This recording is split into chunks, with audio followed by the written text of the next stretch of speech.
নমস্কার। আমি চিনু ভৌমিক আগরতলা থেকে বলছি। এই আনাপানাসতি মেডিটেশনে আসার পর আমার মানসিক, শারীরিক, আধ্যাত্মিক আমি সব দিক দিয়ে বেনিফিট পেয়েছি। শারীরিক অসুস্থতা বেশি ছিল না যদিও, তারপর যা কিছু ছিল আমার হিল হয়ে গেছে। এখন মানসিক দিক দিয়ে আমি খুব চাঙ্গা অনুভব করি। সব সময় মানসিক কোনো কিছুতেই আমার ইয়ে হয় না। আর আধ্যাত্মিক উন্নতি হয়েছে এই মেডিটেশনে আসার পর। হ্যাঁ, শারীরিক শারীরিক দিক দিয়ে আপনার কি কি পরিবর্তন হলো বা কি সমস্যা ছিল, যদি একটু বলেন। শারীরিক সমস্যা আহ, এমন বেশি একটা মারাত্মক কিছু ছিল না, তবে ছোটখাটো যেগুলি ছিল, যেমন এই একটা পেটের একটা সমস্যা থাকতো, কনস্টিপেশন বা গ্যাস্ট্রিক এরকম থাকতো কিছু কিছু সময়। তো এগুলি হিল হয়ে গেছে। তারপর একটু এই কিছু ব্যথা ব্যথা ব্যথা থাকতো, হাঁটুতে ব্যথা ছিল, ওইগুলি হিল হয়ে গেছে। তো আরো কিছু নার্ভের সমস্যা ছিল, এগুলি মোটামুটি হিল হয়ে গেছে। আর একটু একটু অনেক সময় ঠান্ডা বেশি আচ্ছা। লাগলে ঠিক হয়ে গেছে। তারপর মানসিক মানসিক তো কোনো চাপ এখন আমি কোনো চাপই মনে করি না, সবগুলি আমি এখন সহ্য করতে পারি, কোনো চাপই আসতে পারে না। আর সব সময় আমি মানে পিসফুল থাকি।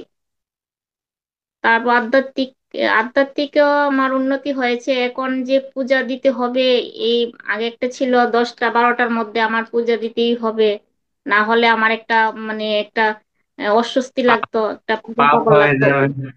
হ্যাঁ, মানে পাপ হয়ে ওইটা যাবে। একদম চলে গেছে।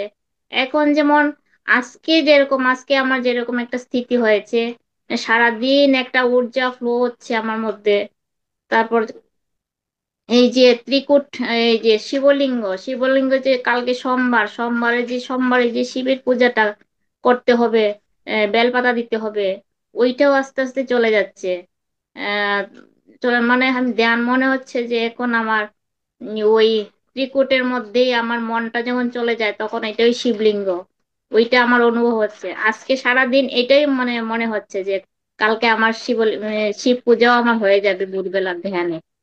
মানে এরকম পূজাটাও আস্তে আস্তে চলে যাচ্ছে। আজকে তো আমার সারা দিন দুপুর থেকে আমার একটা এনার্জি ফ্লো হচ্ছে। আর থার্ড আই এর মধ্যে মনটা সব সময় ওই যে ত্রিকূট মধ্যে যে মনটা গেলে হ্যাঁ, শিবলিঙ্গ, এটা খুব এটা। ভালো লক্ষণ, খুব ভালো লক্ষণ। তো আজকে খুব আমার মনে হচ্ছে আমার শিব পূজা হয়ে গেল। হ্যাঁ, আমার আজকে এটাই এটাই খুবই ভালো লাগছে। এটাই প্রকৃত আপনার সেলফের সাথে কানেক্টেড হওয়া, ইউনিভার্সের সাথে কানেক্টেড হওয়া, সকল ভাবে কানেক্টেড হওয়া। আলাদা আলাদা ভাবে কিছু করতে হয় না পূজা, তখন আমরা হ্যাঁ, সবার সাথে ওয়াননেসে চলে আসি। থেকে মনে ধ্যান করতে বসি যখন, যেমন শুক্রবারে যখন না শনিবার হ্যাঁ শুক্রবারে যখন ধ্যানে এই জুম সেশনে ধ্যান করছিলাম, বেশি টাইম করতে পারিনি, 9টার পরেই বসেছিলাম।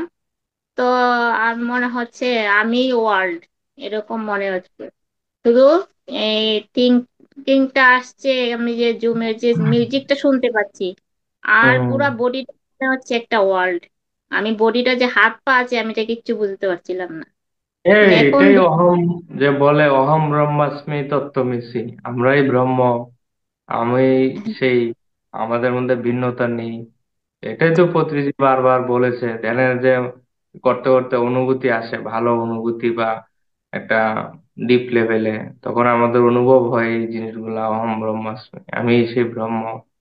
হ্যাঁ, আমি সেটা।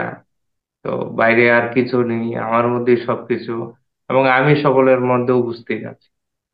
এইটাই আসলে আমাদের মনে মায়া, মমতা, করুণা, মমত্ববোধ, মা, মার গুণগুলা এগুলা আরো বেশি, আপনার মধ্যে তো আর দেবী শক্তি কাজ করে, সেগুলো জাগ্রত হয়।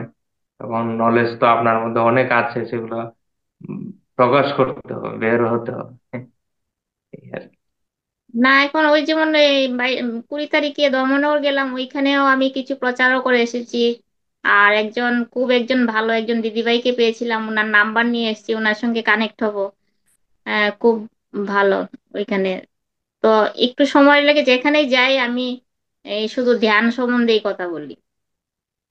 ইয়েস, ইয়েস, খুব ভালো, এভাবে এগিয়ে যান, এভাবে এগিয়ে যান, খুব সুন্দর অনুভূতি। Thank you madam.